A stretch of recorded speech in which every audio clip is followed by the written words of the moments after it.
Well, the Buckeyes have been a perfect 16-0 in conference play since Coach Day took over full-time. That was in 2019. They are, however, 1-2 against Power 5 teams outside the Big Ten. That includes losses to Alabama and Clemson. Ohio State will have an early test. That's against Oregon on September 11th. What we do know is they'll be breaking in a new quarterback when the season starts. Sam, and whoever is under center for the Buckeyes when they play Minnesota, that's on September 2nd. Look, they're going to have some big shoes to fill. We know that. But I do want to ask you about the recent quarterback play in Columbus. Do you think it's the result of the player, or is this a system they've been able to create? Yeah, I believe it's a result of the system. I think you see great quarterback play because Ryan Day is a great coach. And so you see this great system, 23-2 Ryan Day is over the last 2 years. But the issue is the quarterbacks that are coming in have no experience throwing the football in college. None of them have thrown a pass. All three of the quarterbacks, whether it's Jack Stroud or C.J. Stroud, Jack Miller III, Kyle McCord, have never thrown a college football pass. The last time that happened for Ohio State was in 1952. So I'm interested to see what happens if Ryan Day will be able to get his quarterbacks ready, because Minnesota is coming. We talk about the second game of the season, but Minnesota, you might want to watch out. You might see the 2019 version of Minnesota, the 11-win team right there.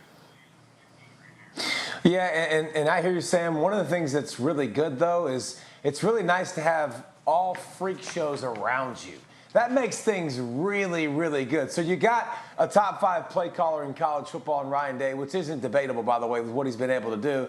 And now you got Olave and Wilson. By the way, we can go down the list of receivers and backs and linemen. So they're stacked everywhere. But I do think playing, I'm not as worried about Minnesota as Sam is, but playing Oregon, week 2 with a quarterback that's still growing, still developing. When you start to look at Ohio State's season, I feel like that's the spot where you'd say, hey, if they're going to slip up, maybe it's then, because we go to the end of the season with the game, and it hasn't been a game. So we'll have to see Ohio State. But I think if they're going to slip up, I think it would be early in the season while they're breaking in, Wendy, that quarterback you're talking about.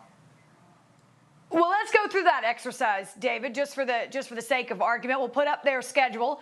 Again, I mentioned it before, an early test against Oregon, but you've also got that season opener against Minnesota. Okay, so take a look. All right. When. But you make a great point. You make a great point. Confidence. DP, you make a great point.